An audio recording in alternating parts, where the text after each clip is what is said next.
ये वाली जो प्रोबेबिलिटी होती है ना, probability of A union B is equal to probability of A plus probability of B minus probability of A intersection B, इसको बोला जाता है ज्वाइंट प्रोबेबिलिटी। ये सेट थ्योरी में हमने ये वाले फॉर्मूले पढ़े थे ना, तो ये वही वाले। यहाँ पर ये वाला पार्ट जो यूनियन जो है, ये इसका मतलब क्या होता है, और बातें नहीं अब बिल्कुल भी। इसका मतलब क्या होता है इंटरसेक्शन, और इंटरसेक्शन का मीनिंग क्या होता है एंड। क्लियर हुआ है ये चीज? अगर आपको सपोज ये निकालना है प्रोबेबिलिटी ऑफ नॉट ए या फिर probability of A dash, probability of A dash, तो वो कैसे निकलता है, 1 माइनस प्रोबेबिलिटी ऑफ ए। ये तो हमको अच्छे से पता है, छोटी क्लासेस से पढ़ते आ रहे हैं, ठीक है। अगर मान लो आपको ये निकालना है probability of not A and not B, तो भाई ये कैसे निकलेगा बताओ। इसको ना कई बार ऐसे भी बोलते हैं प्रोबेबिलिटी ऑफ, इसको कई बार ऐसे भी लिखते हैं probability of neither A nor B, ऐसा भी बोल सकते हैं। Probability of not A and not B, तो इसका मतलब है probability of A dash intersection B dash. समझ में? नॉट का मतलब क्या हो गया डैश, एंड का मतलब क्या हो गया इंटरसेक्शन, तो probability of A dash intersection B dash. Clear हुआ ये चीज? नहीं लिख सकते वैसा, नहीं, मैं बता रहा हूं कैसे लिख सकते इसको। यहां तक क्लियर सबको? अब इसको डी मॉर्गन्स लॉ से आप क्या लिख सकते हो, probability of A union B whole dash, ऐसा लिख सकते हैं हम। यहां पर क्या कर सकते हैं हम, इंटरसेक्शन को यूनियन में कन्वर्ट कर सकते हैं और यहां पर होल डैश लगा सकते हैं। क्लियर हुआ है यहां तक सबको? अब देखो फर्दर होल डैश का अगर आपको निकालना है तो ये क्या हो जाएगा, 1 minus probability of A union B. ये सारी चीजें नोट डाउन करके रख लो या तो याद रखो, जैसे भी, ये पता होना चाहिए, ठीक है। ओके, इसके बाद अगर मान लो आपको ये निकालना है probability of A but not B, probability of A but not B, बताओ ये कैसे बनेगा? हाँ,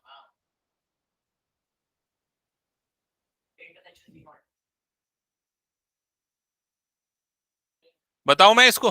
देखो इधर पे ध्यान देना, जैसे अगर वेन डायग्राम में देखें, मान लो ये हो गया आपका यूनिवर्सल सेट, यहां पर ये वाला सेट हो गया सेट ए, ये वाला सेट हो गया सेट बी। अब ये क्या बोल रहा है, ए बट नॉट बी, इसका मतलब क्या होना, क्या है, ए के अंदर होना चाहिए, बी के अंदर पे नहीं होना चाहिए। तो ये कौन सा रीजन आएगा, ये वाला रीजन आएगा, ये वाला रीजन आएगा। समझ में? इस चीज की प्रोबेबिलिटी।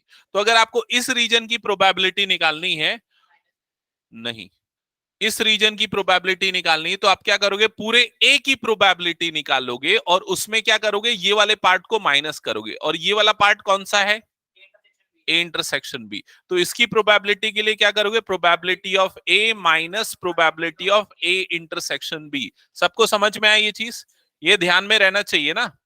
अब अगर आपको ये निकालना है probability of B but not A, B but not A, तो कैसे निकलेगा बताओ ये, probability of B minus probability of A intersection B. क्या ये क्लियर हुआ सबको? ओके, ठीक है, ये सारी चीजें ध्यान देना। इसके बाद और सिमिलरली जैसे धीरे धीरे बनते जाएंगे मैं बताऊंगा। अब उसको बंद करनी तो मैं बाहर भेजूंगा, ठीक है। हो गया यहां तक? ओके, नेक्स्ट इधर पे ध्यान देना। क्वेश्चंस जो हम लोग कर रहे थे लास्ट क्लास में कहां तक हुआ था, 16 हो गया था क्या, एक बार चेक करो तो। 15 चेक करो, 15 हो गया था क्या? आई थिंक कौन कौन था, अदिति, अक्षत, हो गया था 16, 17, 18 करना है। Okay, so question number 18 onwards हम लोगों को करना है। क्वेश्चन नंबर 18 ध्यान देना है यहाँ पर सब। क्वेश्चन पढ़ना है एक बार, अदिति क्वेश्चन पढ़ो।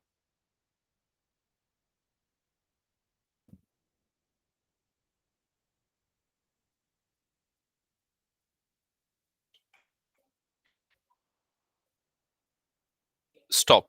हाँ, अभी देखो ये पूरा जो डेटा है इसको हम लोग लिख लेते हैं। एक स्कूल है, उसमें कितने परसेंट लोग मैथ्स पढ़ते हैं, कितने परसेंट लोग बायोलॉजी पढ़ते हैं, ये आपको डेटा दिया हुआ है। तो अगर रैंडमली किसी में स्टूडेंट को सेलेक्ट करता हूं तो उसके मैथ्स पढ़ने की प्रोबेबिलिटी कितनी होगी?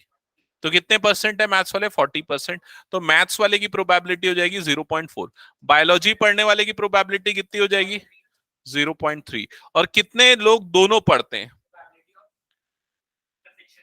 तो दोनों मतलब एंड आ रहा है यहां पर एम इंटरसेक्शन बी, और इसकी प्रोबेबिलिटी कितनी दी हुई है? 0.1। तो पहली दो लाइन से ये वाला डेटा क्लियर सबको? अभी उस पे आते हैं हम, ठीक है। आगे क्या लिखा है क्वेश्चन में? If a student is selected at random from the class, find the probability that he will be studying mathematics or biology. He will be studying mathematics or biology. मतलब आपको क्या निकालना है? मैथ्स और बायो। मैथ्स और bio मतलब probability of M union B, ये आपको निकालना है। समझ में आ गया ये चीज? तो कौन सा फॉर्मूला लगेगा? वही ज्वाइंट प्रोबेबिलिटी वाला फॉर्मूला जो पिछले स्लाइड में बताया था। क्या होता है ये? Probability of M plus probability of B minus probability of M intersection B. यहां तक क्लियर सबको? ये कितना हो जाएगा? 0.4 प्लस 0.3 माइनस 0.1, मतलब आंसर आ जाएगा 0.6। क्लियर ना सबको? अच्छा, अगर मान लो क्वेश्चन में ये पूछा होता, अभी मैं क्वेश्चन इसी में मॉडिफाई करके आप लोगों से पूछूंगा। क्लियर है ना कंसेप्ट? तो how many students, sorry, if a student is selected at random, what is the probability he is neither studying English nor studying neither studying maths nor studying biology? If a student is selected at random, what is the probability that he is neither studying maths nor studying biology? What is the probability that he is neither studying maths nor studying biology? ना ही वो maths पढ़ता है ना ही वो bio पढ़ता है, इसकी क्या प्रोबेबिलिटी?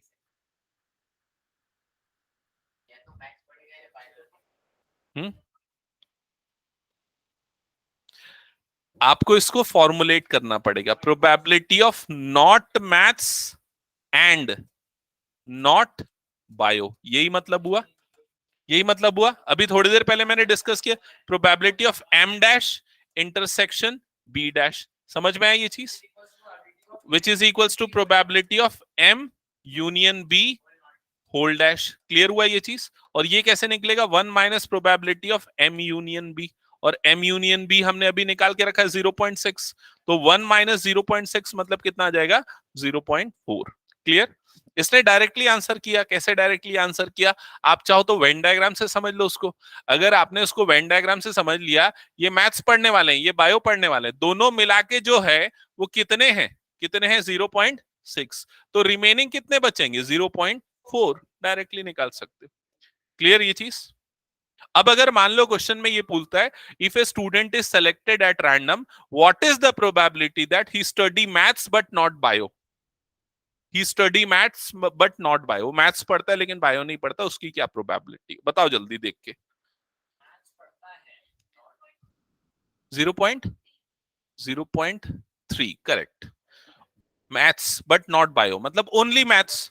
ओनली मैथ्स मतलब आपको ये वाली प्रोबेबिलिटी निकालनी है। समझ में है कि नहीं? तो मैथ्स में से क्या करो? कॉमन को हटा दो। तो ये वाला 0.4 माइनस 0.1 जो हमने किया था ना, ए बट नॉट बी, इसका यही मतलब हुआ ना, maths but not bio. Clear हुआ ये चीज?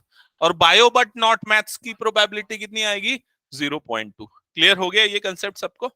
हटा दो इस क्वेश्चन को। मैं ऐसे क्वेश्चन घुमा फिरा के आएंगे, ये बहुत इंपॉर्टेंट क्वेश्चंस होते हैं।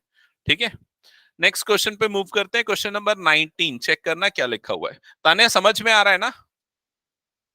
Yes sir. Okay, question number 19 पढ़ना जल्दी। 19 क्वेश्चन चैतन्य।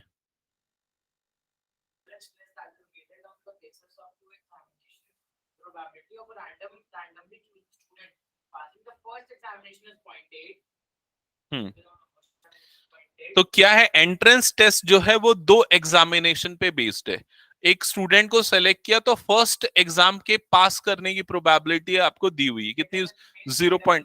हाँ, लाइक दैट। ठीक है, सो प्रोबेबिलिटी ऑफ ए मान लेते हैं वो दिया हुआ है 0.8 दिया हुआ है। आगे पढ़ना, क्वेश्चन क्या लिखा हुआ है?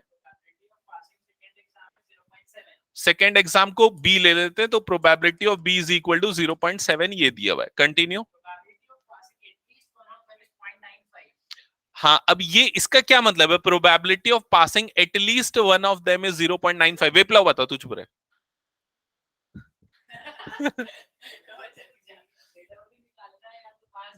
अरे जबरदस्ती क्यों जेडबल दिलवाएगा उसको? क्वेश्चन का आंसर कर।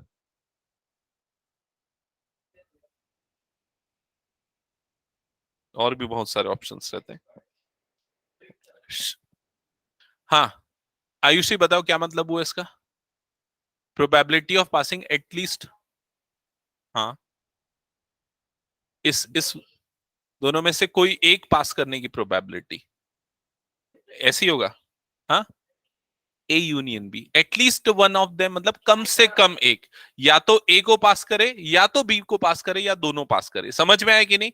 तो आपको ये वर्ड से ना ये फॉर्मुलेशन समझ में आना चाहिए। ए यूनियन बी दिया हुआ है, that is equals to 0.95। Clear हुआ है ये सबको? At least one of them pass करने की प्रोबेबिलिटी 0.95 है। और क्या पूछ रहा है क्वेश्चन में, आगे बताओ क्या पूछ रहा है? What is the probability of passing both? तो क्या निकालना है अदिति? बोथ मतलब ए एंड बी, यही मतलब हुआ। एंड का मतलब क्या है? इंटरसेक्शन। तो आपको क्या निकालना है यहां पर? Probability of A intersection B is equal to question mark. Clear हुआ भाई? ये बनना चाहिए। ओके, क्या होता है फॉर्मूला अक्षत?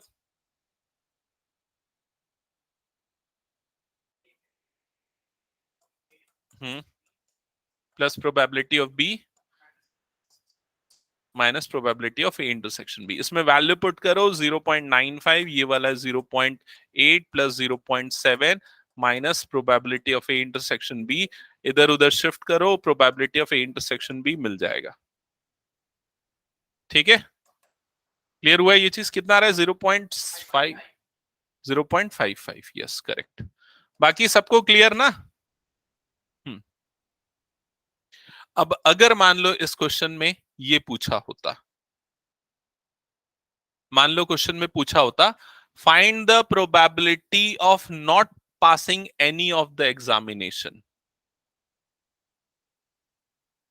फाइंड, अगर क्वेश्चन में ये पूछा होता, ठीक है, what is the probability of not passing any of the two examination, दोनों एग्जामिनेशन में फेल होने की प्रोबेबिलिटी 0.45। कैसे पता चला? ये देखो यहां पर दोनों में से कोई नहीं, एक मिनट ना, गलत बोल रहा है, गलत बोल रहा है, गलत बोल रहे हो। हाँ हाँ, 0.05 आएगा। Probability of not passing both the examination मतलब कि आपको क्या निकालना है? देखो यहां पर ये हो गया ए, ये हो गया बी, यहां पर ये आ गया ए, ये आ गया बी। ए यूनियन बी मतलब ये वाली प्रोबेबिलिटी आपने निकाल ली है। ये वाली प्रोबेबिलिटी क्वेश्चन में दी हुई है एग्जैक्टली, कितनी दी हुई है? 0.95। और इसके बाहर जो है वो ना ही ए है और ना ही बी है, नॉट ए नॉट बी, मतलब दोनों को पास नहीं करने की प्रोबेबिलिटी। समझ में आ रहा है? तो वन में से इसको माइनस कर दो। तो ये चीजें क्लियर है ना सबको? ओके, चलो अब जिससे पूछूंगा वो आंसर करना। Aditi, what is the probability of passing A but not B? What is the probability of passing first examination but not the second examination?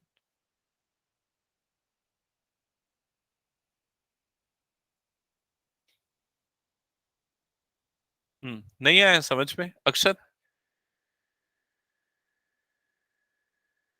Ayush? 0.8? नहीं। आयुषी? रिया? 0.25? ओके, मैंने क्या बोला? What is the probability of passing A but not B? तो मतलब आपको क्या निकालना है? Probability of A but not B मतलब इंटरसेक्शन ए बी डैश। यही हुआ इसका मतलब। भाई थोड़ी देर पहले मैंने ये सारे फॉर्मूले जो तुम लोगों को समझाया ये ध्यान में रखने पड़ेंगे ना। ये वाले फॉर्मूले देखो, ये सब बताया था, ए बट नॉट बी तो probability of A minus probability of A intersection B. मैंने बोला था इनको याद रखो या लिख लो।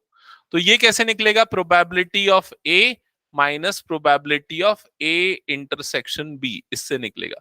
प्रोबेबिलिटी ऑफ ए कितना है? 0.8 माइनस ए इंटरसेक्शन बी कितना है 0.55, तो इसमें से माइनस कर दो तो कितना आ जाएगा 0.25। क्लियर हुआ ये चीज। अब अगर ऐसा बोला होता क्वेश्चन में what is the probability of passing B but not A, probability of passing B but not A, मतलब इसका मतलब यही हुआ बी इंटरसेक्शन ए डैश, तो ये कैसे निकलेगा probability of B minus probability of A intersection B, तो वो कितना आएगा 0.7 माइनस 0.55, मतलब कितना आएगा 0.15। क्लियर हुआ सबको, आगे बढ़े नेक्स्ट क्वेश्चन में। अदिति क्लियर नहीं अभी भी हो गया? ओके नेक्स्ट क्वेश्चन पूछता हूं अभी मैं, ध्यान देना। नेक्स्ट क्वेश्चन है क्वेश्चन नंबर 20। क्वेश्चन नंबर 20 पढ़ना, कौन पढ़ रहा है? आयुषी क्वेश्चन पढ़ो।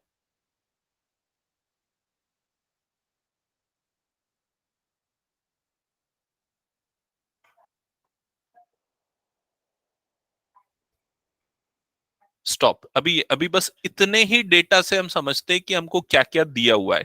ठीक है, तो एकदम ध्यान से सुनो क्या लिखा है। The probability that a student will pass the final examination in both English and Hindi is 0.5।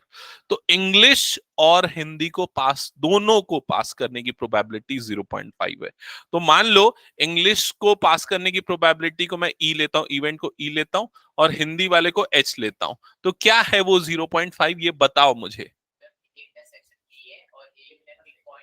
एक मिनट रुक जाओ।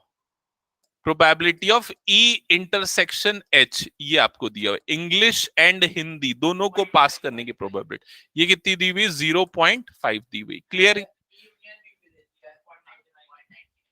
एक मिनट, ठीक है मैं चेक करता हूं, तुम लोग बनाते चलो आगे, आगे बनाते चलो।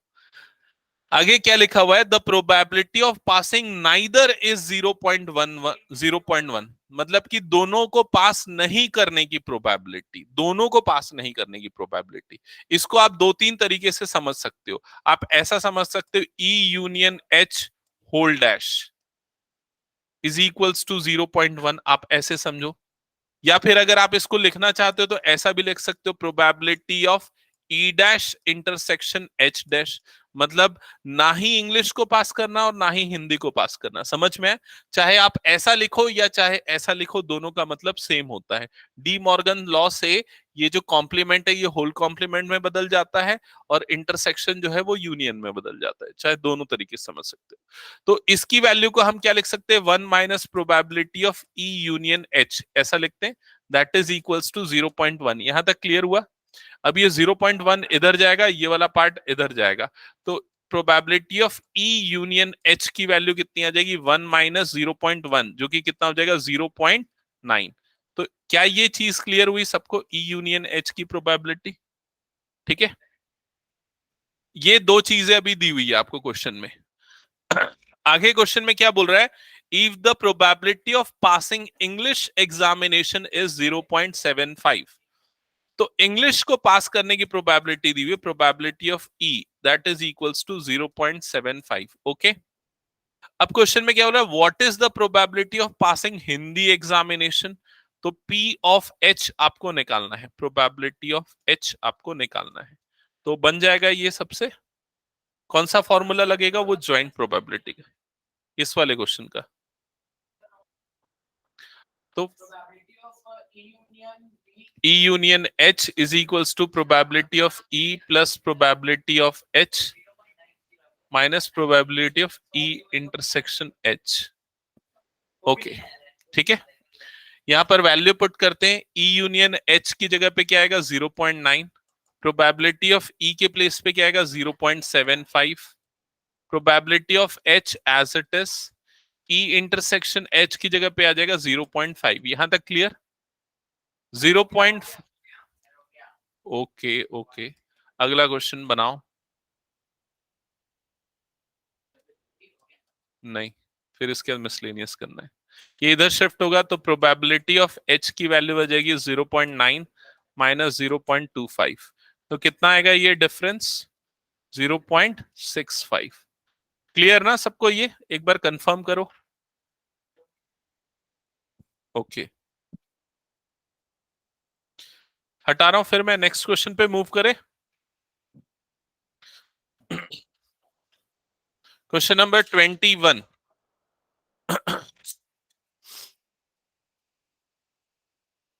क्वेश्चन नंबर 21 देखो एक बार जल्दी से क्या लिखा हुआ है।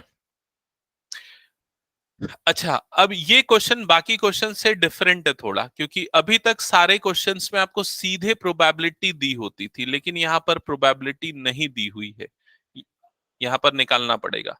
तो क्या लिखा हुआ है, in a class of 60 students 30 opted for NCC, 32 opted for NSS, 24 opted for both NCC and NSS। तो यहां पर देखो हम स्टार्ट किस तरीके से करेंगे और आपको लिखना कैसे। सबसे पहले आप लिखोगे n of s, मतलब total number of in element in sample space, ये कितना दिया हुआ है, 60 दिया हुआ है। क्लियर हुआ ये चीज। अब मान लेते हैं यहां पर a जो है उसको हम ले लेते हैं एनसीसी, पहले एनसीसी लिखा हुआ है ना, तो n of a number of student in NCC that is 30, और b को हम ले लेते हैं एनएसएस, तो number of student in SS NSS वो कितना है, 32। एक बार चेक करो, ऐसा ही दिया है डेटा। अब क्वेश्चन में क्या बोल रहा है, 24 opted for both NCC and NSS, तो वो 24 क्या है, number of element A intersection B, इसमें कितने एलिमेंट है, तो ये कितने हैं, 24। क्या यहां तक क्लियर सबको। ओके अब क्वेश्चन में क्या बोल रहा है, if one of the student is selected at random find the probability that. अब फर्स्ट पार्ट में इस क्वेश्चन में पूछा है the student opted for NCC और एनएसएस, मतलब आपको प्रोबेबिलिटी निकालना है एनसीसी और एनएसएस की, A union B is equal to question mark. Second part में आपको क्या पूछ रहा है, the student has neither NCC nor NSS, probability of A dash and B dash. समझ रहे हो ना, नाइदर एनसीसी नॉर एनएसएस, मतलब ना ही ए और ना ही बी, तो इसका यही मतलब हो ना, A dash and B dash. और उसके थर्ड पार्ट में क्या पूछा है, student has opted for NSS but not NCC, तो probability of B but not A, B but not A, NSS but not NCC, NSS but not NCC. Cross check करो और उसके बाद फिर आगे मूव करो। यहां तक क्वेश्चन और डेटा सबको क्लियर ना, ठीक है। अब देखो स्टार्ट करते हैं सॉल्व करना क्वेश्चंस को। तो सबसे पहले हम सारी प्रोबेबिलिटी निकालेंगे। सबसे पहले हम निकालते हैं प्रोबेबिलिटी ऑफ ए। तो प्रोबेबिलिटी ऑफ ए कैसे निकलेगा, N of A upon N of S. तो प्रोबेबिलिटी ऑफ ए की वैल्यू हो जाएगी 30/60, उसको अभी वैसे ही रहने देते हैं 30/60। प्रोबेबिलिटी ऑफ बी निकालते हैं, तो वो कितना आ जाएगा, 32/60। क्लियर यहां तक सबको। Probability of A intersection B निकालते हैं, 24/60। तो यस, यहां तक का डेटा सबको क्लियर ना। अब इसके बाद आते हैं हम फर्दर सॉल्यूशन पे। अब सबसे पहले निकालना है probability of A union B, that is probability of A plus probability of B minus probability of A intersection B. यहां पर सारी वैल्यूज पुट करते हैं, तो प्रोबेबिलिटी ऑफ ए की प्लेस पे आएगा 30/60, प्रोबेबिलिटी ऑफ बी के प्लेस पे आएगा 32/60, और यहां पर आ जाएगा -24/60। मैंने इसीलिए 60 को नहीं काटा था क्योंकि कैलकुलेशन इजी करेगा ये। 62 माइनस 24, तो कितना आएगा ये डिफरेंस, 38/60। ये फर्स्ट पार्ट का आंसर होगा, ठीक है।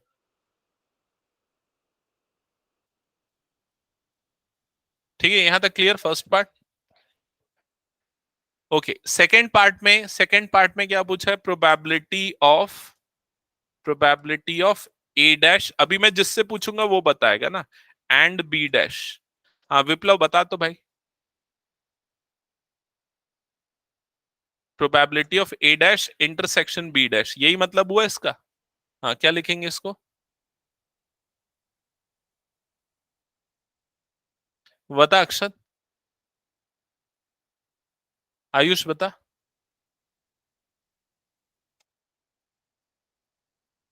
भाई ऐसे कितने बार तो अपन कर चुके, ये पिछले बार से इसको फॉर्मूला करके लिखवा दो क्या। हाँ बोल। अरे हाँ बोल। ये होगा probability of A union B whole not, probability of A union B whole not होता है 1 minus probability of A union B, probability of A union B है 38। हाँ ठीक है, ठीक है ठीक है ठीक है ठीक है, हो गया। आगे आगे तुम लोग सॉल्व करो, बाकी लोग इधर पे ध्यान दो भाई। तुम लोगों को क्यों क्लियर नहीं हो रहा है? अक्षत, विप्लव, आयुष सब इधर पे देखो। ये देखो इंटरसेक्शन, ये वर्ड समझ में आया कि नहीं तुम लोगों को? अभी क्या होता है सेट थ्योरी, अगर सेट तुम लोगों को ध्यान में नहीं है तो मैं बता दूं, सेट में एक लॉ था, डी मॉर्गन्स लॉ। उसमें क्या होता था, अगर डैश डैश और बीच में इंटरसेक्शन है तो इस इंटरसेक्शन को यूनियन बना के होल डैश लिख सकते हैं, ठीक है। और इसकी प्रोबेबिलिटी अगर निकालनी तो 1 माइनस ए, वो 1 माइनस ए डैश क्या होता है, 1 माइनस प्रोबेबिलिटी ऑफ ए। तो ये याद रख लो एज ए फॉर्मूला, अगर क्लियर नहीं है तो, क्योंकि ये बार बार यूज होने वाला है। अभी आगे मिसलेनियस में और क्वेश्चन है इससे रिलेटेड, ठीक है। तो ये वाला वैल्यू हमको ऑलरेडी हमने यहाँ निकाल रखा था 38/60, तो ये क्या हो जाएगा 1 माइनस 38/60 हो जाएगा। फर्दर एलसीएम लोगे तो 60 माइनस 38, 60 माइनस 38/60, तो कितना आ जाएगा ये 22/60। क्लियर हुआ है ये चीज? ठीक है, यहां तक क्लियर? अभी थर्ड पार्ट बताना पड़ेगा तुम लोगों को। अरे तुम लोग आगे बनाओ ना, मिसलेनियस बनाओ, सॉल्व करो, मिसलेनियस स्टार्ट करो, सॉल्व करो तुम लोग। पूछूंगा मैं तुम लोगों से जब, नहीं कंप्लीट करो उसके बाद ब्रेक ले लो। थर्ड पार्ट में क्या लिखा हुआ है, probability of B but not A. हाँ तो बताओ बी बट नॉट ए कैसे निकलेगा अदिति? हाँ आयुषी,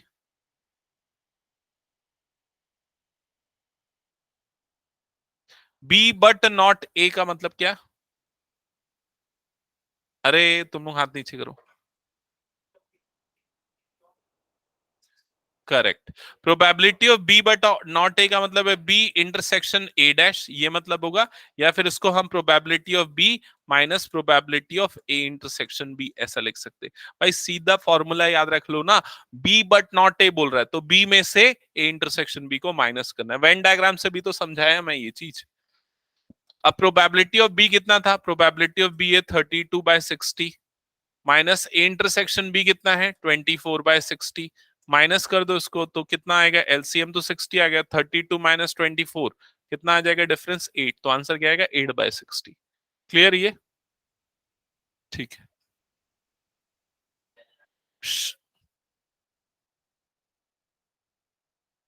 ये हो गया, हटा दूं मैं पूरा? मिसलेनियस स्टार्ट करें क्या फिर?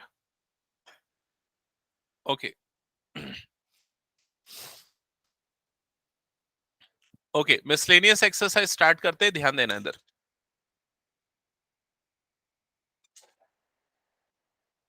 क्वेश्चन नंबर 1, क्वेश्चन नंबर 1 ध्यान से पढ़ो सारे बच्चे पहले। हाय, क्वेश्चन नंबर 1 क्या लिखा हुआ है? अक्षत क्वेश्चन पढ़।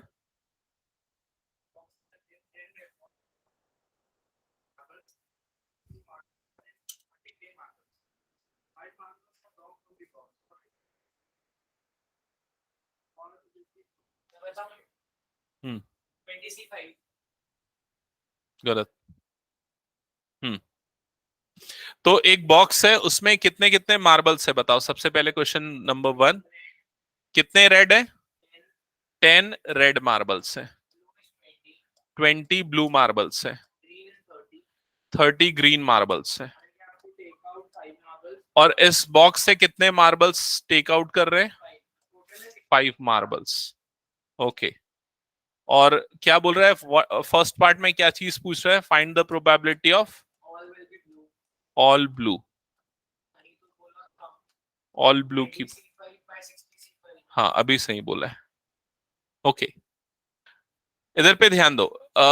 जब भी एक से ज्यादा का सिलेक्शन होता है तो हम क्या अप्लाई करते हैं? कॉम्बिनेशन। मैंने पिछली क्लास में भी ये बताया था। और यहां पर हम कितने मार्बल सेलेक्ट कर रहे हैं? 5 मार्बल सेलेक्ट कर रहे हैं, ठीक है। तो हमें दो चीज चाहिए रहती किसी भी अगर इवेंट की प्रोबेबिलिटी निकालनी है कि number of element, favourable element कितने हैं divided by number of element in sample space कितना है। तो सैंपल स्पेस में कितना है, तो उसके लिए हम टोटल निकालेंगे कि टोटल कितने मार्बल है। तो टोटल कितने, 60 मार्बल। तो सैंपल स्पेस में कितने आउटकम होंगे, 60C5, क्योंकि 60 में से 5 का सिलेक्शन हो रहा है। ये all possible outcome. Favourable, favourable तो हमें जिस चीज की प्रोबेबिलिटी निकालनी, किसकी निकालनी, ब्लू मार्बल की प्रोबेबिलिटी। तो ब्लू कितने हैं वो काउंट देखेंगे, तो ब्लू कितने हैं 20, तो वो 20 में से 5 का सिलेक्शन होना चाहिए। तो न्यूमरेटर में क्या आ जाएगा 20C5। तो ये हो जाएगा फर्स्ट पार्ट का आंसर। क्या ये समझ में आया सभी को? ओके, वेट, यहां तक सबको क्लियर ना? अब सेकेंड पार्ट में क्या बोल रहा है, at least one will be green, मतलब कम से कम एक ग्रीन होना चाहिए वो 5 में से। हाँ बता।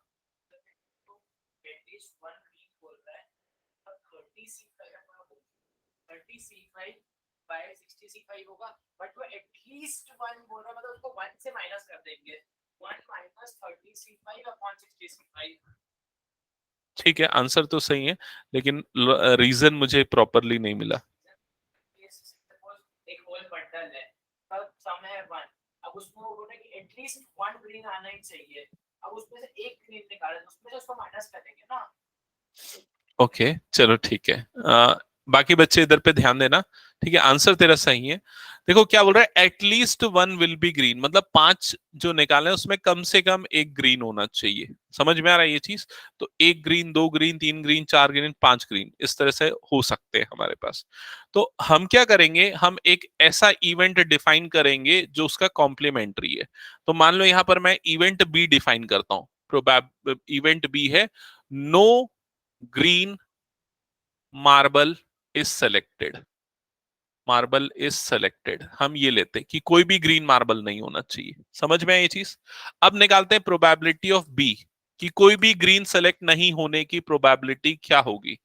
तो तरीका वही है, टोटल कितने हैं 60, कितने सेलेक्ट कर रहे हैं 5, तो सैंपल स्पेस में कितने आउटकम होंगे 60C5। ये चीज क्लियर, 60 में से 5 का selection, all possible outcome.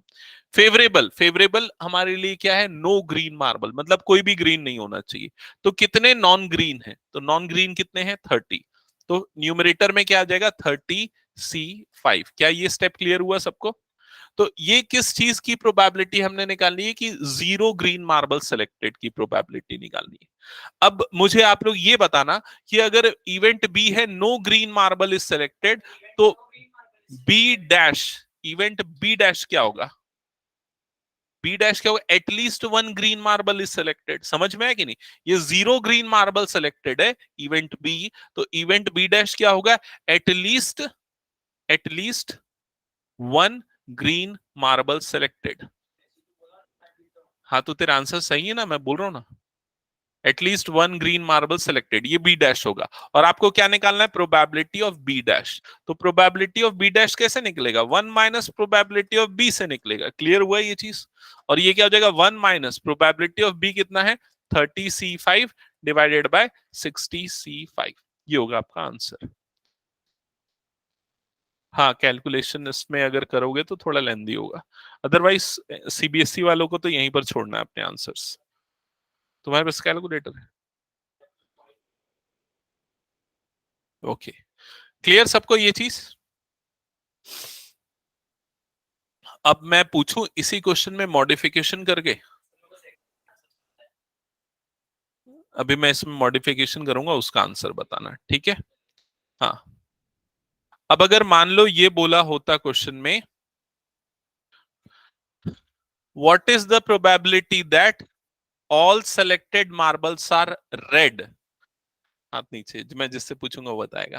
What is the probability that all 5 marbles are red. पहले सोच लो सारे बच्चे अच्छे से, फिर मैं पूछूंगा। हो गया? आयुषी बताओ क्या होगा आंसर।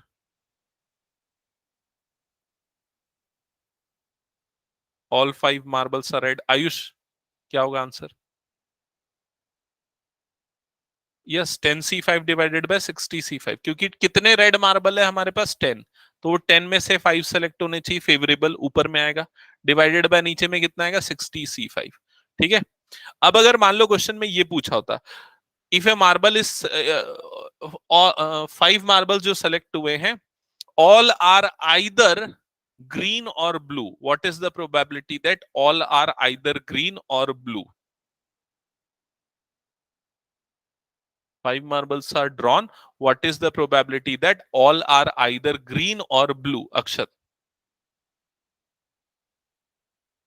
हाँ, 50C5 डिवाइडेड बाय 60C5। अब हमारे फेवरेबल क्या हो गया, इन दोनों को मिला के हमारे फेवरेबल निकलेंगे, 50C5 divided by 60C5। Clear सबको ये कंसेप्ट? आगे बढ़ते हैं नेक्स्ट क्वेश्चन पे। तो नेक्स्ट क्वेश्चन पढ़ना, क्वेश्चन नंबर 2 क्या लिखा है? क्वेश्चन नंबर 2, क्वेश्चन नंबर 2 की स्टेटमेंट है, 4 cards are drawn from a well shuffled deck of 52 cards, what is the probability of obtaining 3 diamond and 1 spade? ठीक है, बता। पहली बात तो इसमें बोल रहे हैं 52 कार्ड में से 4 कार्ड निकालना, टैंकर में हो जाएगा 52C4, फिर डायमंड्स कार्ड होते हैं 13, स्पेड होते हैं 13, क्लब्स भी होते हैं 13 और एक और होता है, राइट? तो ये हो जाएगा 13C3 into 13C1 divided by 52C4। Correct. आगे आगे क्वेश्चंस जो है ना कंटिन्यू सॉल्व करते चल, ठीक है, और अपने आंसर्स चेक कर, अब बीच में मत बोलना, ठीक है?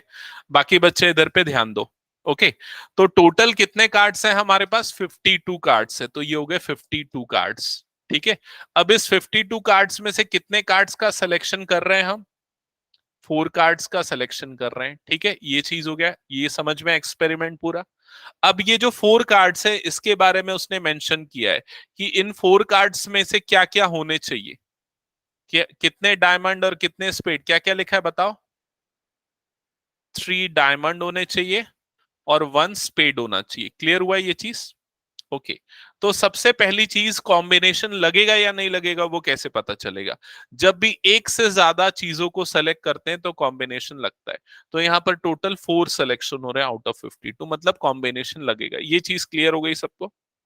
अब कॉम्बिनेशन लगेगा तो सबसे पहले हम n ऑफ s निकाल लेते हैं, number of element in sample space, ठीक है। तो वो कैसे निकलेगा? टोटल कितने हैं और कितने सेलेक्ट कर रहे हैं, इनमें लगा लो कॉम्बिनेशन, तो वो कितना हो जाएगा? 52C4। ये चीज क्लियर हो गई? ये हमारे ऑल पॉसिबल आउटकम हो गए। अब फेवरेबल आउटकम कहां से पता चलेंगे? फेवरेबल आउटकम यहां से पता चलेंगे। हमारा फेवरेबल क्या है कि हमको 3 डायमंड और 1 स्पेड मिलना चाहिए। तो डायमंड वाले कितने कार्ड होते हैं टोटल? कितने होते हैं डायमंड? 13 होते हैं। कार्ड का स्ट्रक्चर पता है ना सबको, 13 डायमंड होते हैं, 13 स्पेड होते हैं। तो इन 13 में से 3 सेलेक्ट होना चाहिए और इन 13 में से कितना सेलेक्ट होना चाहिए? 1 सेलेक्ट होना चाहिए। तो वो उससे हमको फेवरेबल आउटकम मिलेगा। तो favourable outcome, number of favourable outcome को n ऑफ a लेता हूं, तो वो कैसे निकलेगा? 13C3 इंटू 13C1, इस तरीके से निकलेगा। क्लियर हुआ ये चीज? अब आपको निकालनी है प्रोबेबिलिटी, तो probability of A is equal to कितना हो जाएगा? 13C3 into 13C1 divided by 52C4। Clear हुआ ये? ताने समझ में आ रहा है क्या? आयुष एक मिनट उसको बंद कर देगा क्या डोर? Yes, sir. ओके, अभी इसमें मैं मॉडिफिकेशन करके पूछूंगा, क्योंकि ये मैं तभी मानूंगा जब तक आप लोग क्वेश्चन को चेंज करने पे आंसर सही बता दो। ओके, ठीक है, मैं पूछ रहा हूं, चलो इसमें ध्यान देना। सेम है, 52 कार्ड्स का पैक है, 4 कार्ड सेलेक्ट कर रहे हैं। What is the probability of getting card, what is the probability of getting cards from different suits? 4 cards हमने सेलेक्ट किए, all cards are from different suits. What is the probability that all 4 cards are from different suits? Suits जानते हो ना, total 4 suits होते हैं, diamond, club और spade and heart, ठीक है। तो हमने 4 कार्ड सेलेक्ट किए, चारों कार्ड अलग अलग सूट के होने चाहिए, मतलब एक डायमंड होना चाहिए, एक हार्ट होना चाहिए, एक क्लब होना चाहिए, एक स्पेड होना चाहिए। इस चीज की क्या प्रोबेबिलिटी है?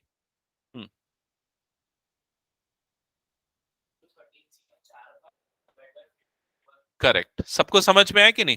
तो हमारे फेवरेबल कैसे निकलेंगे? 13C1 13C1 13C1 divided by 52C2। Clear हुआ ये चीज?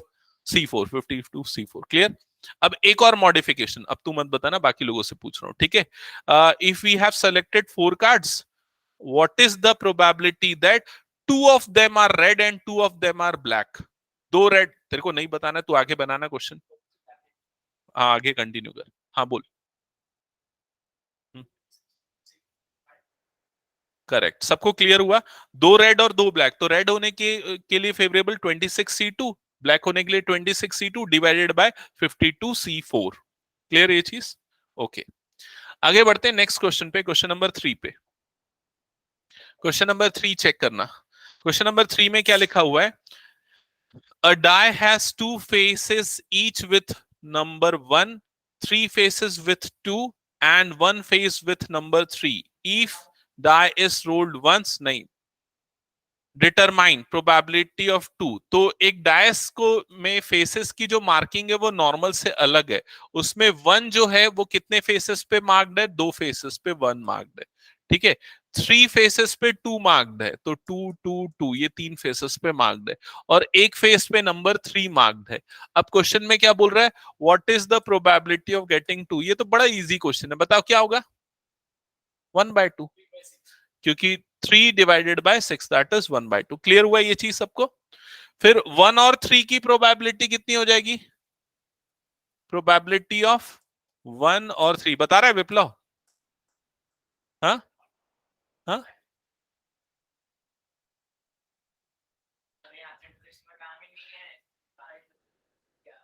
और का वैसे मतलब यूनियन होता है, इंटरसेक्शन नहीं होता, और बिना यूनियन लगाए भी तू कर सकता है, क्योंकि सीधा 1 और 3 वाले काउंट कर ले, 1 या तो 3, तो कितने total? 3, 3 divided by 6 1/2। Clear? Third part में बोल रहा है नॉट 3, थर्ड पार्ट में बोल रहा है प्रोबेबिलिटी ऑफ नॉट 3, तो क्या होगा इसका आंसर? 5/6। ठीक है, सबको क्लियर ना? एकदम बच्चों वाला क्वेश्चन है ये तो। नेक्स्ट क्वेश्चन पे आते हैं, क्वेश्चन नंबर 4। क्वेश्चन नंबर 4 ध्यान देना क्या लिखा हुआ है? In a certain lottery 10,000 tickets are sold. तो एक लॉटरी है जिसमें 10,000 टिकट बेचे गए and 10 equal prizes are awarded, और उसमें 10 प्राइजेस हैं, 10 टिकट्स में प्राइजेस है, तो कितनी टिकट में प्राइजेस नहीं है ये बताओ? 10,000 टिकट बेचे हैं जिसमें 10 टिकट में प्राइस है, तो कितने टिकट में प्राइस नहीं है? 9,990 इतनी टिकट्स में प्राइस नहीं है, और 10 टिकट ऐसी जिसमें प्राइस है, ठीक है। आगे क्या लिखा है क्वेश्चन में? What is the probability of not getting a prize if you buy 1 ticket? अगर तुम एक टिकट खरीदते हो तो आपके प्राइज नहीं जीतने की प्रोबेबिलिटी क्या है? बोल। करेक्ट, तो हमारे पास ये 10,000 टिकट्स थी, और इसमें 9,990 टिकट्स में प्राइस नहीं था, 10 टिकट्स में प्राइस था, तो प्राइस नहीं होने का निकलने की प्रोबेबिलिटी अगर निकालना है 9,990 डिवाइडेड बाय 10,000, ये होगी प्राइस नहीं निकालने। एक चीज यहां पर मैं बड़ा इंपॉर्टेंट है, ध्यान से समझना, इस क्वेश्चन में ना पहले पार्ट में 1 टिकट बोला है, तो कॉम्बिनेशन नहीं लगेगा। समझ में आ रहा है कि नहीं? अगर लगा लोगे तो क्या होगा? कोई फर्क नहीं पड़ेगा, सेम आएगा। 9,990 C1 divided by 10,000 C1 same आएगा वो। क्लियर? अब सेकेंड पार्ट में क्या बोल रहा है? If you buy 10 tickets, second में 2 है क्या? Okay sorry, 2 tickets. हाँ तो बोलो। हाँ, 999C2 मतलब 2 सेलेक्ट कर रहे तो कॉम्बिनेशन लग जाएगा, और नीचे में क्या जाएगा? 10,000 C2। समझ में आया सबको ये चीज? यस, सबको क्लियर ना ये? आगे बढ़े नेक्स्ट क्वेश्चन पे। ओके, क्वेश्चन नंबर 5 पे आते हैं। क्वेश्चन नंबर 5, क्वेश्चन है out of 100 students 2 sections of 40 and 60 are formed. If you and your friend are among 100 students, what is the probability you both enter the same section? तो ये देखो यहां पर ये 100 स्टूडेंट्स हैं, ठीक है, और 2 सेक्शंस बना रहे हैं 100 स्टूडेंट्स में से, एक 40 का और दूसरा 60 का, ठीक है। ये क्वेश्चन ट्रिकी है भाई, ये क्वेश्चन देखो समझना ध्यान से। दो बच्चे हैं, वो दोनों बच्चे सेम सेक्शन में आएंगे, इस चीज की क्या प्रोबेबिलिटी है आपको निकालना है। ठीक है, तो यहां पर हम सबसे पहले क्या करते हैं, सेम सेक्शन में ऑल पॉसिबल आउटकम निकाल लेते हैं। 100 में से वो दो बच्चे सेलेक्ट होने, तो ऑल पॉसिबल आउटकम पहले निकाल लेते हैं एन ऑफ एस। तो ऑल पॉसिबल आउटकम कितने होंगे, 100C2, ये होंगे ऑल पॉसिबल आउटकम। समझ में आया ये चीज? ठीक है, अब दोनों के सेम सेक्शन में आने की प्रोबेबिलिटी निकालनी है। ठीक है, तो मतलब मान लेते हैं कि हम वो ये वाले सेक्शन में आ रहे हैं, तो ये वाले सेक्शन में आने की प्रोबेबिलिटी के लिए हम एन ऑफ ए पहले निकाल लेते हैं, एन ऑफ ए। ठीक है, एन ऑफ ए ये कितना आएगा, एन ऑफ ए की वैल्यू कितनी आएगी, 40C2। ठीक है, वो 40 में से दो का सिलेक्शन, ये हमारा फेवरेबल आउटकम हो गया। दूसरा हम निकालते हैं एन ऑफ बी, मतलब वो सेक्शन बी में ज्वाइन कर रहे हैं, उसके कितने काउंट्स होंगे, तो वो कितना हो जाएगा 60C2। क्या ये चीज क्लियर हुआ सबको?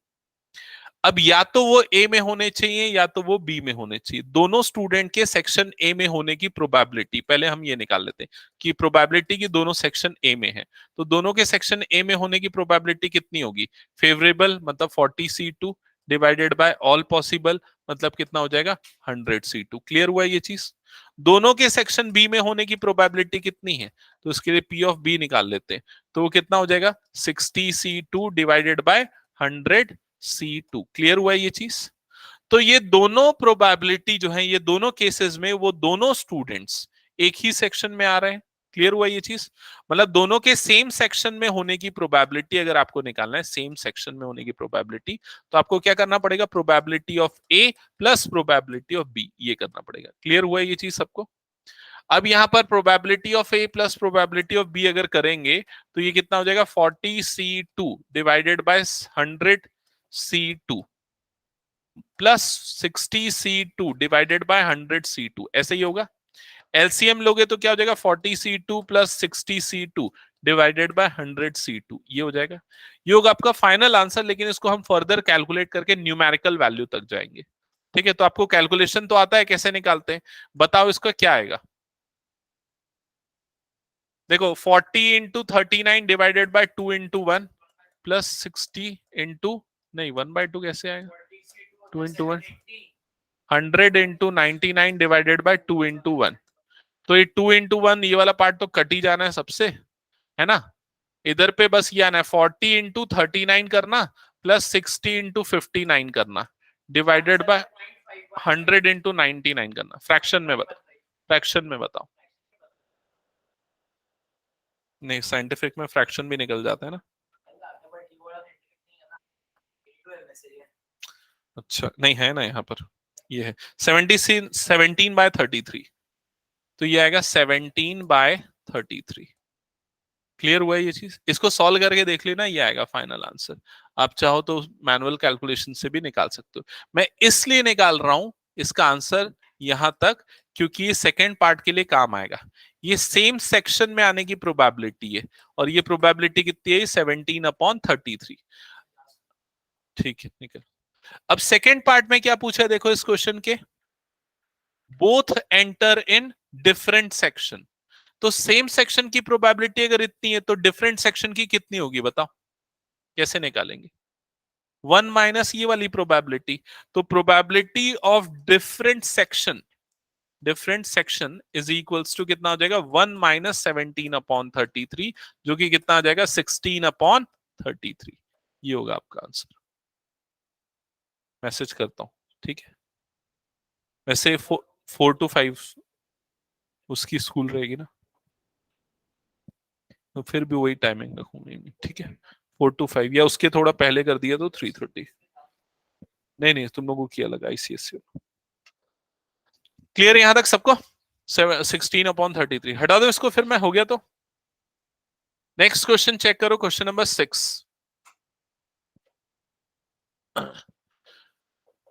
ओके, क्वेश्चन नंबर 6 जल्दी से देखना, बताओ क्या है क्वेश्चन नंबर 6 में। 3 letters are dictated to 3 persons and an envelope is addressed to each of them. the letters are inserted in the envelope at random so that the envelope contains exactly one letter. Find the probability that at least one letter is in proper envelope. तो situation और experiment समझो। यहां पर हमारे पास 3 envelope है, 1 2 3, ठीक है।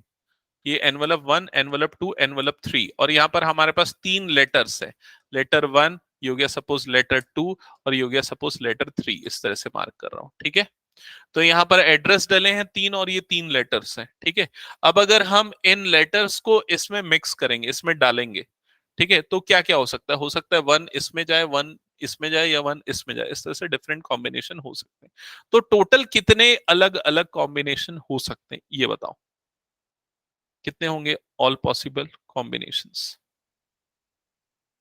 कितने होंगे? 9। पहले वाले लेटर के पास कितने चॉइस है? पहले वाले लेटर के पास कितने चॉइस है? 3 चॉइसेस है, वो 3 में से किसी एक में जाएगा। दूसरे वाले के पास कितने चॉइस बच गए? 2 चॉइस बच गए, तो 3 इंटू 2। और आखिरी वाले के पास कितने चॉइस बचे? सिर्फ एक, तो 3 इंटू 2 इंटू 1 मतलब कितना हो जाएगा? 6।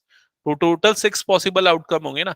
अगर आपको इस तरह से भी देखना है तो आप ऐसा कर लो, देखो 1 1 में जाएगा, ठीक है, या 1 2 में जाएगा, या 1 3 में जाएगा। ऐसा हो गया। हाँ, ओके, आगे 1 मिनट देखना इस क्वेश्चन को। मैं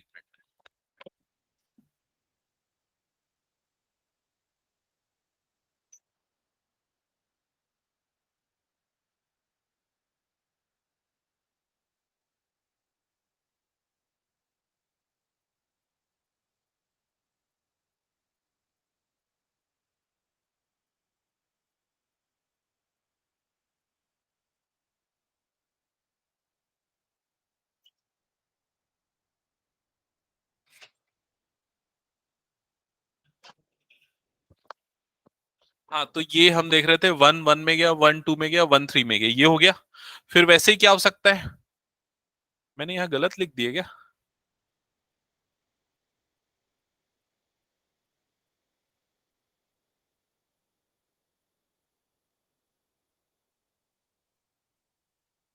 एक मिनट यार। 1 1 1 2 1 3।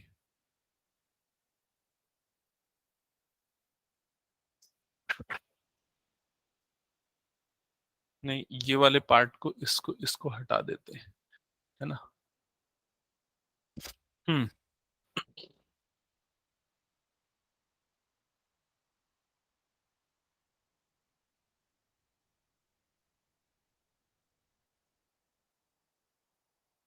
कौन सा क्वेश्चन कर रहे हैं हम? क्वेश्चन नंबर 6 है ना ये। Question number 6, exercise 16। हाँ।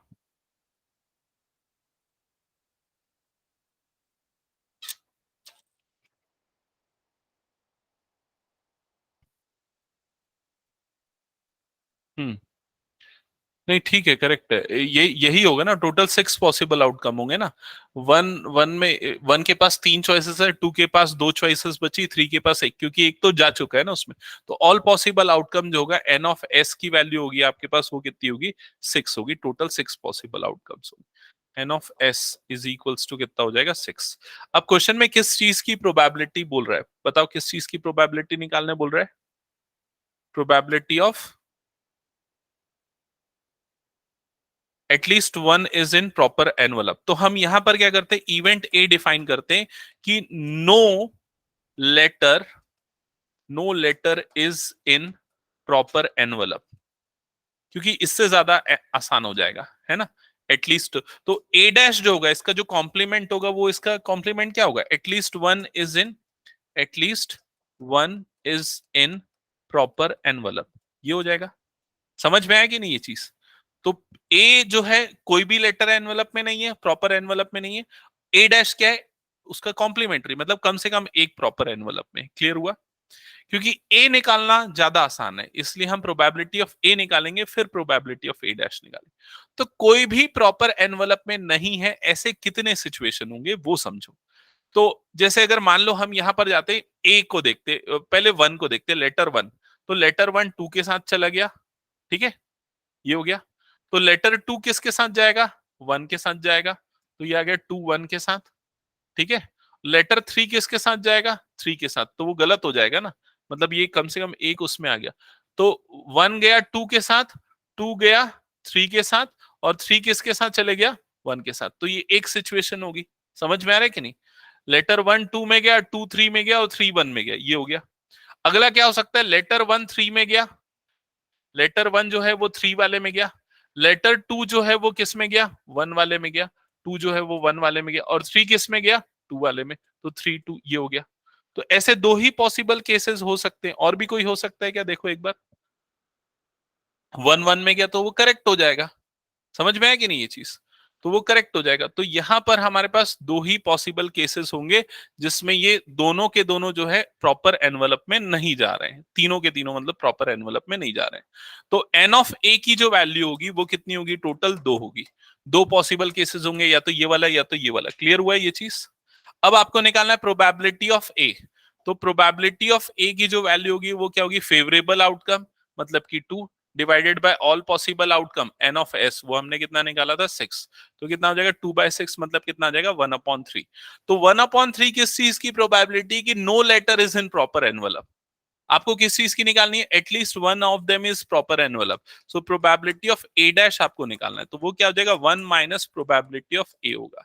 तो ये हो जाएगा 1 माइनस 1/3। तो आंसर क्या आएगा 2/3। क्लियर हुआ? ये थोड़ा सा ट्रिकी क्वेश्चन था, इसको ध्यान से समझना। ठीक है, हो गया तो हटा दो इस क्वेश्चन को फिर मैं। ओके, नेक्स्ट क्वेश्चन चेक करते हैं, जल्दी ध्यान देना। Question number 7। क्वेश्चन नंबर 7, हाँ ये क्वेश्चन भी अगेन इंपॉर्टेंट है। क्या लिखा हुआ है, A and B are two events such that probability of A कितना दिया हुआ है, जल्दी जल्दी बोलते जाओ। 0.54, probability of B 0.69, probability of A intersection B ये कितना है 0.35। अब फर्स्ट पार्ट में क्या पूछ रहा है, probability of A union B। बताओ कैसे निकलेगा, फॉर्मूला क्या है, क्या है फॉर्मूला?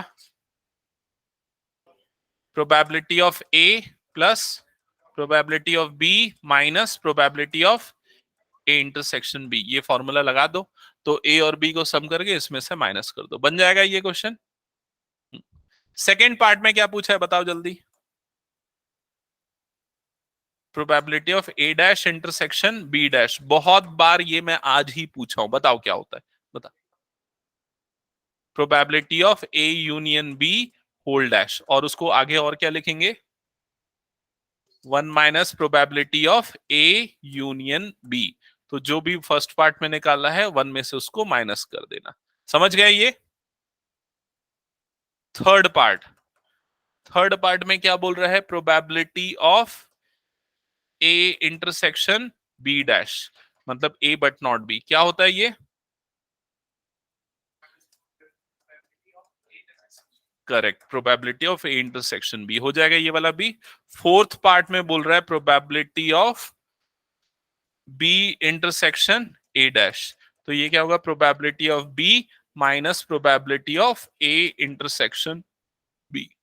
बस ये फॉर्मूले ध्यान में होने चाहिए, बस फिर तो वैल्यू पुट करनी।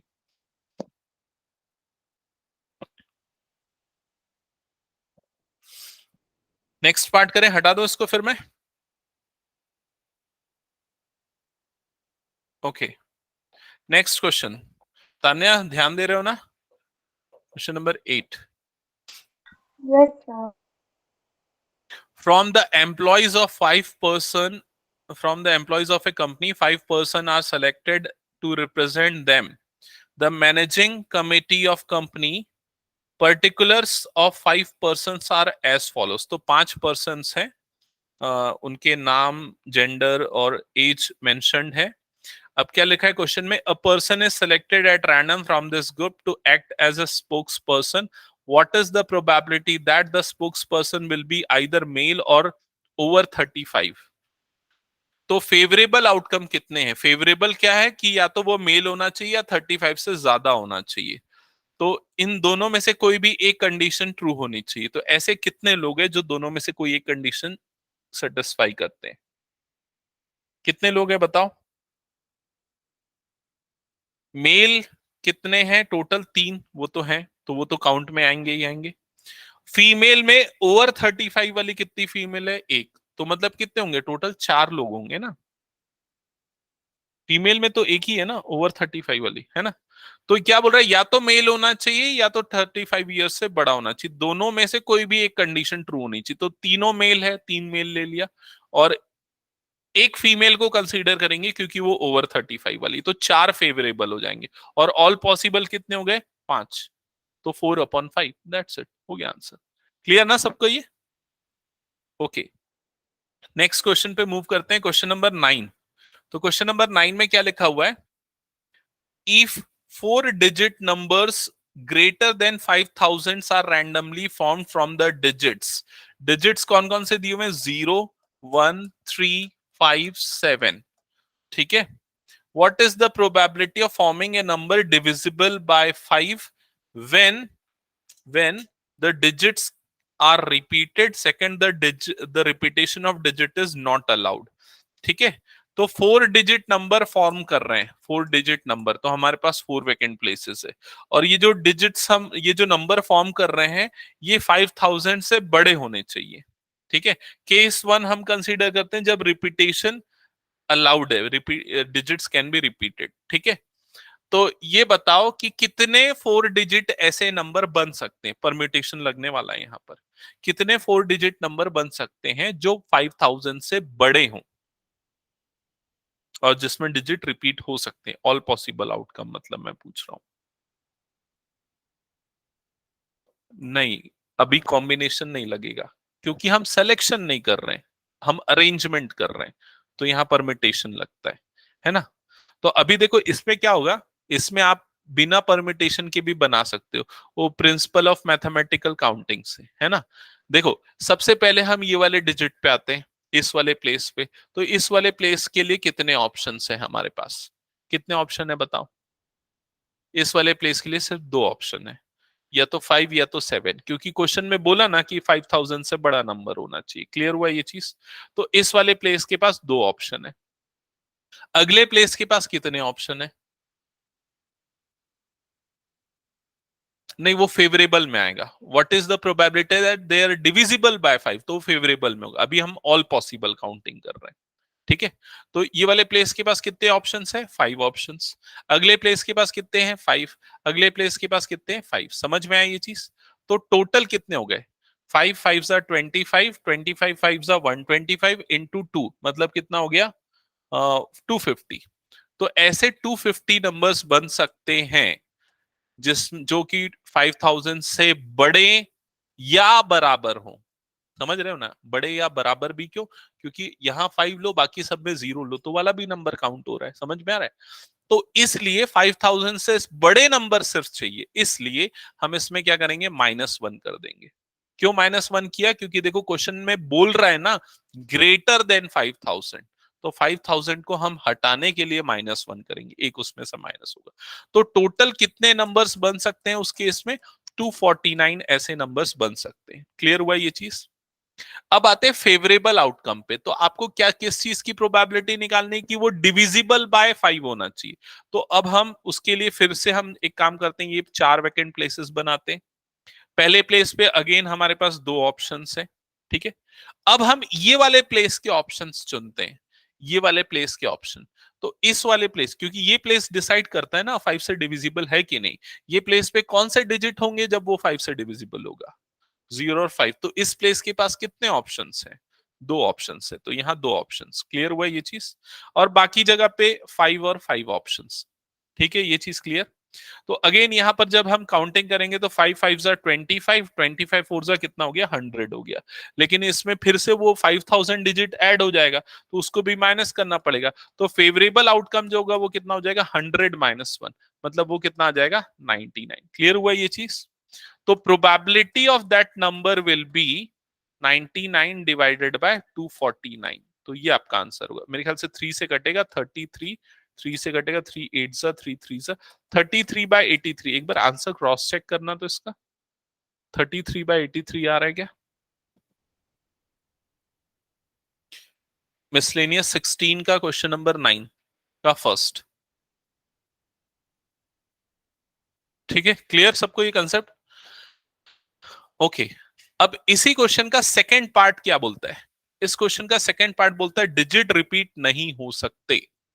तो डिजिट रिपीट नहीं हो सकते, तो यहां पर सैंपल स्पेस चेंज हो जाएगा अब हमारे पास, है ना।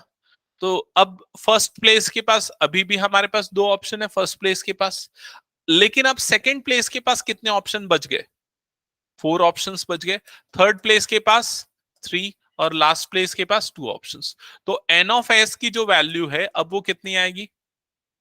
4 2 सा 8, 3 सा 20, 4 2 सा कितना हो जाएगा? 48। अब 48 ऑल पॉसिबल आउटकम। इसमें -1 करने की जरूरत नहीं है क्योंकि रिपीटेशन अलाउड नहीं, तो 0 रिपीट नहीं होगा, ठीक है। अब एन ऑफ ए पे आते हैं, फेवरेबल आउटकम। फेवरेबल आउटकम के लिए अगर हम देखें तो यहां पर 2 ऑप्शन, यहां पर भी कितने ऑप्शन? 2 ऑप्शन, क्योंकि यहां पर हमको पहले फिल करना पड़ेगा ना, डिविजिबिलिटी चेक करनी है तो अब इसके बाद रेस्ट ऑफ द प्लेसेस के पास कितने कितने ऑप्शन हो जाएंगे? यहां पर कितने ऑप्शन बच जाएंगे? 3 और यहां पर कितने ऑप्शन बच जाएंगे? 2। तो कितना हो जाएगा? 2 2 सा 4, 2 सा 8, 3 सा कितना हो जाएगा? 24। तो ये 24 डिवाइड 24 आ जाएगा ना।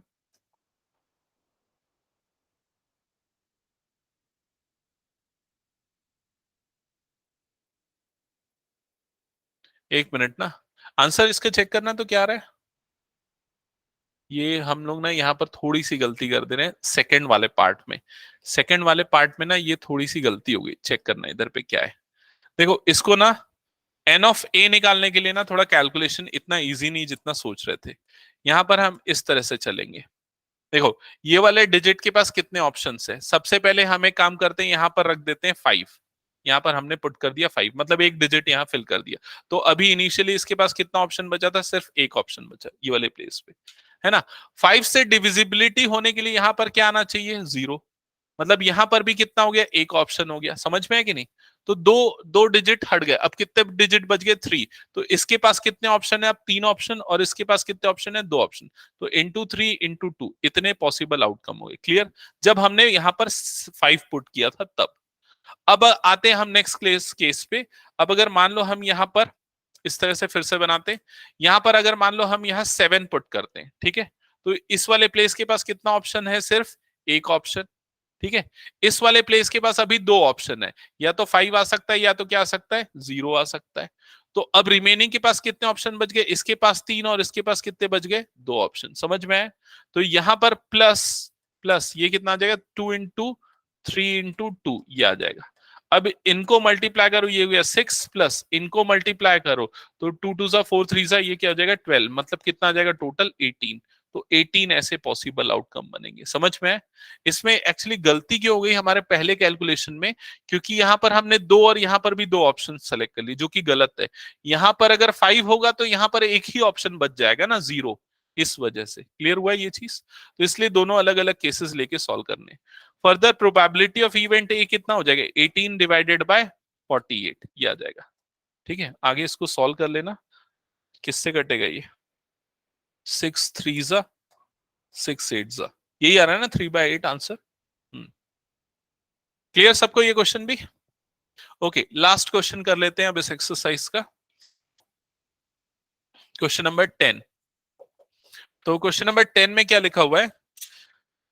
The number lock of A suitcase has 4 wheels each labeled with 10 digits that is 0 to 9। ये आप लोगों ने तो देखा ही होगा ना, सूटकेस में वो व्हील वाले लॉक सिस्टम होते हैं। तो उसमें डिजिट जो है इस तरह से, ये है 1, इस तरह से है। तो यहां पर 0 1 0 0 0 0 और अलग अलग पोजीशन हो सकते हैं, ठीक है। The lock opens with sequence of 4 digits with no repeats. What is the probability of a person getting right sequence to open the suitcase? तो ये मतलब इसमें जो भी है वो बिना रिपीट के वो ओपन हो सकता है। कोई पर्सन अगर अटेम्प्ट करता है तो उस सूटकेस के ओपन होने की प्रोबेबिलिटी कितनी होगी ये आपको बोल रहा है। तो इसमें हम दो चीजें निकालेंगे, एन ऑफ एस और एन ऑफ ए, और डिवाइड कर देंगे दोनों को। तो N of S all possible outcome कितने होंगे पहले वो देखते हैं। तो ये वाले प्लेस के पास कितने ऑप्शन है? 10 ऑप्शन। अगले प्लेस के पास 9 और अगले प्लेस के पास 8 और अगले प्लेस के पास 7। वैसे तो एक्चुअल में सभी के पास 10 ऑप्शन होते हैं, लेकिन यहाँ क्वेश्चन में बोला है कि रिपीट्स नहीं होना चाहिए, इसलिए हमने इस तरह से लिया। क्लियर हुआ ये चीज? तो यहाँ मल्टीप्लाई कर लेना 10। हाँ क्लियर ना? ये हो गया। अब फेवरेबल आउटकम कितना होगा बताओ, फेवरेबल आउटकम। तो फेवरेबल आउटकम के लिए क्या हो रहा है, what is the probability that suitcase open, तो सूटकेस ओपन हो जाए। तो कौन से केस में ओपन होगा सूटकेस, नहीं ऐसा थोड़ी ना, एक ही होगा। तो N of A favourable outcome क्या होगा, एक ही होगा, वो एक लौता ऐसा पासवर्ड होगा जो मैच करेगा तभी ओपन होगा, समझ में है?